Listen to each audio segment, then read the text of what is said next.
네, 저희 뉴스와이드는 연자구의회 국외연수 논란에 관해 연속 보도하고 있습니다. 외유성 정당별 계획으로 많은 논란을 불러일으켰는데요. 오늘 이슈 포커스는 지역 주민단체와 문제점 짚어보겠습니다. 연제주민대회 조직위원회 노정현 상임위원장과 함께합니다. 반갑습니다. 안녕하십니까? 네.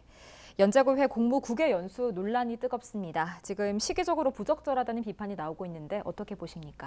예, 지금 시장에 나가보면 무 한 개가 5,000원 합니다. 네. 예, 작년에 한 망에 2만 원 하던 양파가 지금 3만 5천 원까지 올랐고요. 물가가 매섭습니다.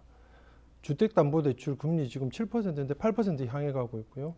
하반기에 또 그 도시가스, 전기료 또 오른다고 합니다. 네. 월급 빼고는 다 올랐다는 이 주민들 곡소리가 나오는 지경인데 이러한 시기에 의원들이라면 마땅히 주민들의 민심을 돌보고 한 푼이라도 더 민생 예산을 확보하기 위해서 노력을 해야 되는데 주민들의 혈세를 들여서 해외 연수를 간다? 거기에다 지금 그 환율 방어를 위해서 외환 보유고 계속 줄어들고 있는 상황인데 해외에 가서 외환을 쓴다? 어떤 주민이 납득할 수 있겠습니까? 저는 눈치 없는 것을 넘어서서 아예 개념이 없는 판단과 결정을 한 것이다. 이렇게 비판을 드리고 싶습니다. 네, 국외연수의 실효성도 지금 도마 위에 올랐습니다. 관광지 위주로 일정이 짜여져 있어서 의정 활동과 지역 행정에 도움이 될지 의문이라고요. 해외 연수에 간 김에 관광지 몇 곳 들러볼 수 있습니다. 그런데 주요 일정이 관광지를 돌아보는 것이면 이건 연수가 아니라 관광이라고 봐야 됩니다. 이 연수 계획서 안에 보면 그 해당 지역에 가서 뭐 단체장을 만난다거나 다른 의회 의원들하고 교류를 한다거나 이런 내용이 전혀 없어요. 네. 심지어 여기 계획서에 보시면 아카렌카 창고, 미나토 미라이 수상버스, 그리고 아리타 도자기 마을, 그리고 싱가포르의 마리나 베라지, 말레이시아의 국립 이슬람사원 바투동굴 이런 곳 전부 다 찾아서 한번 검색해 보십시오. 다 관광지로 나옵니다. 관광 상품으로 나와 있어요. 네. 이런 곳에 가신다는 거예요. 거기에다가 업무 내용도 기가 막힙니다. 미나토 미라이 수상버스를 체험하는 이유가 수상버스를 통한 교통시설을 벤치마킹 하겠다는 건데 그 온천천에 수상버스라도 지금 세울 생각인지, 그리고 도자기, 일본과 우리나라 도자기를 왜 갑자기 이렇게 비교 탐방하는지, 바투동굴 가는 목적도 기가 막힙니다. 힌두교 성지 탐방을 통한 종교와 관광 개발을 탐구하겠다는 건데 행정 중심 도시 연제구에 맞는 주제입니까? 이 종교 관광이라는 것이. 그런데 몇 개는 있어요. 원폭 공원도 방문하고 그 싱가포르의 뉴워터 이런 곳 방문하겠다는 건데 사실은 관광성 연수라는 비판을 피해가기 위해서 끼워 넣은 일정이라고 보게 되고요. 네. 아무리 좋게 봐도 이건 그냥 그 이제 의원들의 친목 도모를 위한 해외 연수일 뿐이다 이렇게 생각을 합니다. 계획이 현실성 없다는 의견이신 것 같은데요. 또 하나 눈여겨볼 점이 정당별로 따로 가는 일정입니다. 의회가 의도한 건 아니라고 해명했지만 결과적으로는 외유성 논란을 더 부추기는 꼴로 보이는데 어떻게 보십니까? 놀라운 일이죠. 의회가 의도를 안 했으면 의원들을 누가 조정을 하고 있다는 것인지, 의원들은 다 한 사람 한 사람이 헌법기관입니다. 자기 결정권을 가지고 있고요. 솔직하게 말해서 좀 부적절했다라고 이제 시인하면 되는 문제를 유체이탈 화법을 쓰면서 피해가려고 하는 것이고 정정당당하지 못하다고 생각합니다. 이번 연수를 가는 방식을 보면서 더욱 이게 외유성 연수라는 생각을 굳히게 되었는데요.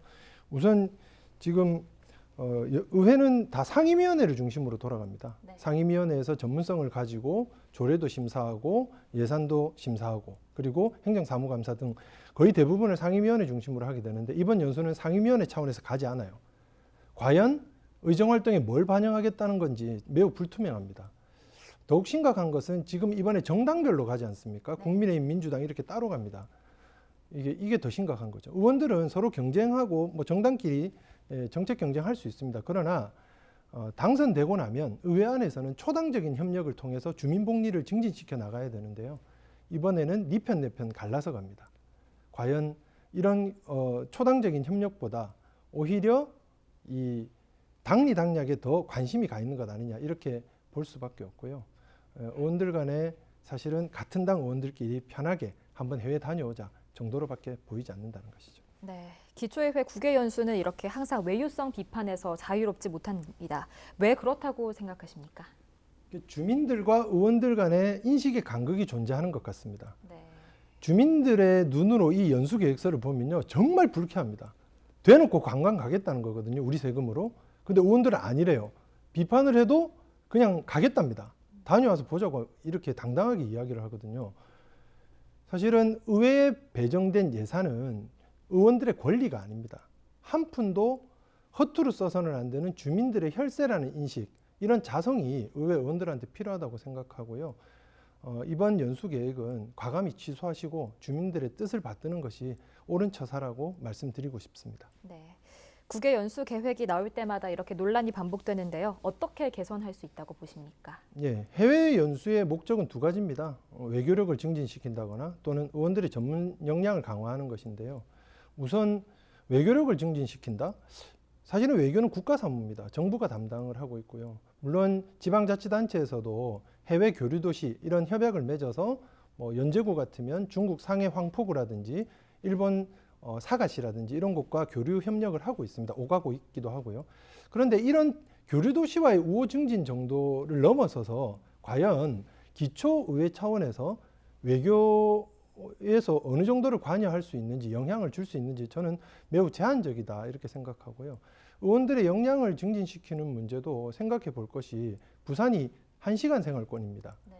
예, 구마다 그 주민들의 삶이 크게 다르지 않아요. 그리고 주요 삶에 영향을 미치는 결정, 도시계획은 주로 광역자치단체가 큰 결정권을 가지고 있습니다. 이런 곳에서 기초의회가 해외 연수를 통해서 의정활동에 반영할 수 있는 내용은 사실은 크지 않다. 저는 실효성이 매우 떨어진다고 생각합니다. 오히려 국내에 비슷한 처지에 있는 선진지들을 많이 방문하는 것을 장려드리고 싶고요. 기초의회 차원의 해외 연수 제도는 중단 또는 폐지를 신중하게 검토해 봐야 된다고 생각합니다. 네, 알겠습니다. 오늘 연제주민대회 조직위원회 노정현 상임위원장과 함께했습니다. 고맙습니다. 고맙습니다.